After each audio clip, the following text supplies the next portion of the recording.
예, 안녕하세요. 정신과 일타 강사입니다. 저는 정신과 전문이고요. 세종에서 정신과 의원을 운영하고 있습니다. 오늘은 좀 새로운 주제를 한번 해볼 건데요. 이혼 소송에 관한 겁니다. 제가 변호사 한 분을 지금 옆에 보셨는데요.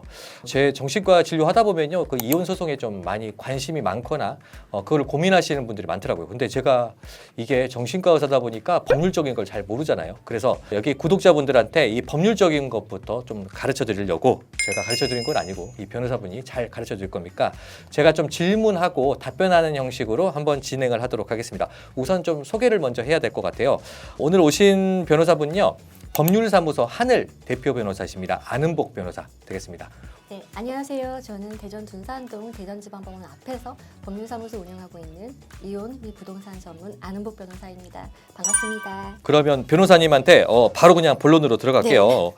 최근 과거보다 이혼 소송이 좀 많이 는 것 같은데 맞나요? 네, 맞습니다. 이혼율이나 이혼 소송 건수는 해마다 늘고 있는 추세예요. 좀 실감하고 계시는 거죠? 네, 그렇습니다. 예. 어떤 이혼 케이스 같은 게 많을까요? 예를 들어서 이혼 케이스 중에서는?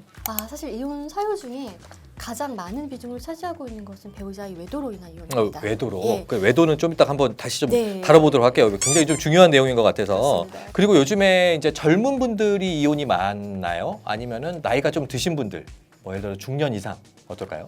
좀 과거랑 다른 점이 있다고 한다면 예. 요즘에 황혼 이혼에 관한 상담 건수가 많이 늘고 있습니다. 황혼이혼이라는 게 한 몇 살 정도 될까요? 보통 이제 결혼 30년 이상, 30년 이상. 60세 이상이신 분들. 네. 그러면 이제 이혼 안 할 것 같은데 뭐 이혼하는 뭐 이유 같은 게 있을까요? 근데 보통은 이제 이혼 소송을 제기하는 측은 여성분들이 많고요. 뭐 가부장적인 사고라든지 그런 부분 때문에 많이 참고 지내시다가 60세가 넘어서 이제 정말 이혼을 결심해서 이혼을 하게 되는 경우가 많습니다. 처음에는 이제 참다가 예.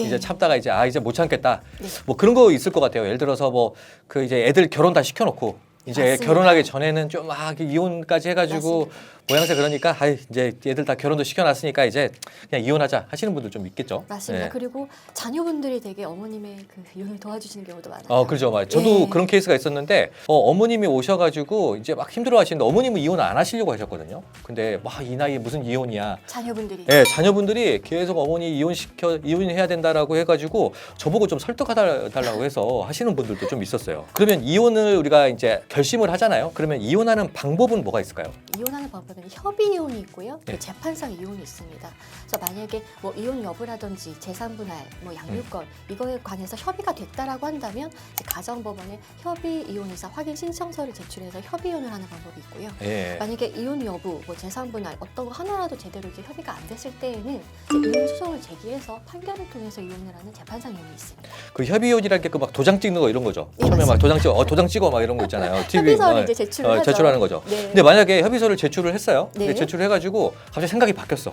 음. 그런 경우도 있을 수 있잖아요. 나 그냥 이혼 안 할래. 뭐 이러면 어떻게 되나요? 협의 이혼을 전제로 이제 협의서를 작성을 하잖아요. 네. 근데 마음이 바뀌어. 음. 그러면은 협의가 성립이 안 된 경우이고 결국에는 이혼을 원하는 측에서 이제 소송을 제기하게 돼요. 근데 그 과정에서 협의혼을 전제로 작성된 협의서는 법적인 효력이 없습니다. 그러면 너 네. 도장 찍었으니까 너 이혼된 거 아니야? 이건 안 된다는 아닙니다. 거죠? 예, 재판으로 다시 결정돼서 판결을 통해서 이혼받아야 돼요. 그러면은 도장 찍고 나서도 번복할 수 있는 거네요. 번복할 결국에. 수 있습니다. 그러면 이혼 소송하는 경우 이혼 사유는 뭘까요? 예를 들어서 우리가 뭐 이유가 있을 거 아니에요. 뭐 아까도 말씀드렸듯이 배우자의 외도가 가장 많고요. 상담 배우자 건수 외도. 중에는 뭐 경제적인 이유, 고부 갈등, 뭐 성격 차이 정말 다양합니다. 혹시 조금 이런 일반적인 거 말고 제가 예상했던 어떤 그런 사유인 것 같은데 좀 기억이 날 만한 어떤 특이한 사유 같은 거 있었을까요?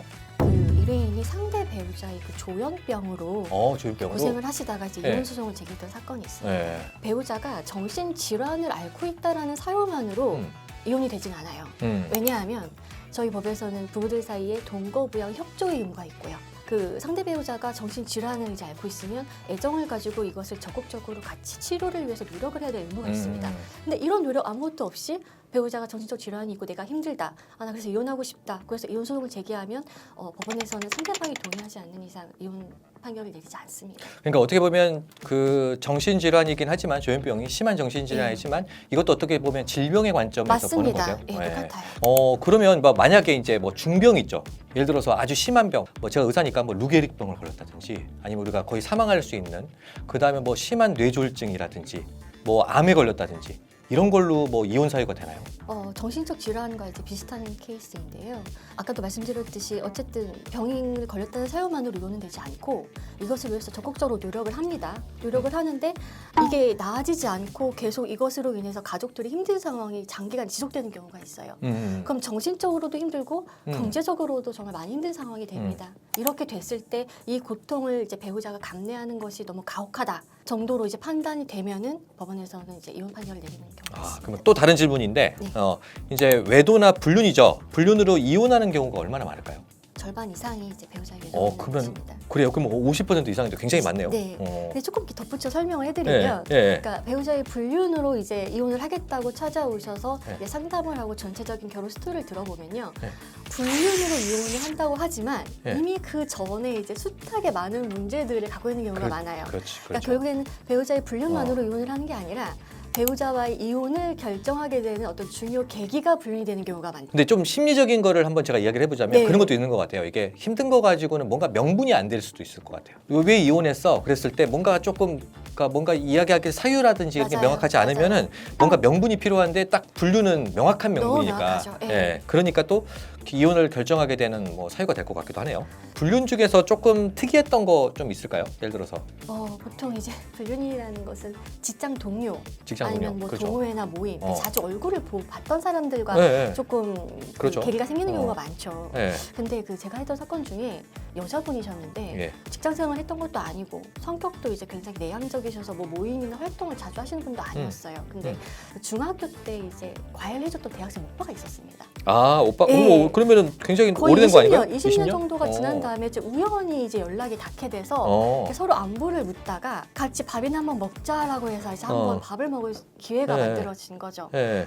근데 그때 이제 감정이 생기셔가지고 만남을 음. 지속하다가 이혼이 됐던 케이스가 있습니다. 그러면 그 누가 먼저 연락한 거예요?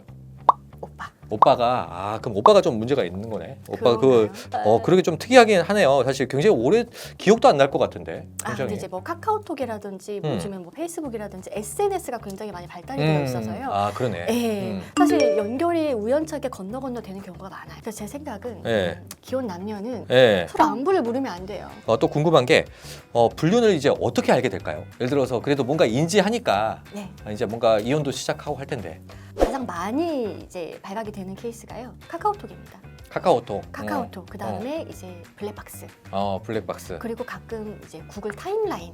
어떤 경우에 예를 들어서 이제 이게 불륜을 좀 의심할 만한 그런 거는 어떻게 보통 하나요? 예를 들어서 야근이 많아지고요. 그냥 원래 야근 안 하던 사람인데 야근이 많아졌다. 네, 그리고 횟수가 많아지고 뭔가 일이 많아서 주말에 뭐 갑자기 일정이 생겨서 나간다든지 늦게 들어온다든지. 네. 그리고 가장 이제 공통적인 사유인데요. 네. 외모에 신경을 많이 씁니다. 그 궁금한 게 성별은 어떨까요? 예를 들어서 남자, 여자 그러면 불륜을 누가 더 많아요? 이거는 뭐 제 개인적인 경험으로 상담 건수만 기준으로 본다면 비율은 거의 동일합니다. 왜냐하면은 뭐 남성분이 뭐 싱글 여성분들과 바람을 피는 건 아니고 서로 결국에는 유부남 유부녀의 비율이 거의 대등한데. 그렇죠. 예. 그렇죠. 뭐 이게 그렇네요. 사람끼리 하는 거니까 결국에는. 근데 조금 더 덧붙여 설명드리면 카카오톡이나 뭐 예. 블랙박스나 이런 예. 걸로 발각이 되는 케이스가 예. 남성분들이 더 많습니다. 그러니까 상대 여자분이 그 남자분한테 카카오톡 정리를 잘하라는 카톡까지 다 남아 있어요. 카카오톡 정리 좀 잘해. 뭐 예. 오빠 카카오톡 정리 카카오톡 잘해. 지워. 그러니까 삭제해. 알겠어. 근데 그것까지 그냥 몇 개월치가 고스란히 남아 있어서 다 들키는 경우가 상당히 있습니다. 그러면은 확실히 좀 남자보다는 여자분들이 좀 철저한 것 같네요. 어떻게 보면 이게 좀 맞습니다. 예. 성격 차이가 좀 있을 수 있고요. 성격 차이가 그러네요. 예. 음.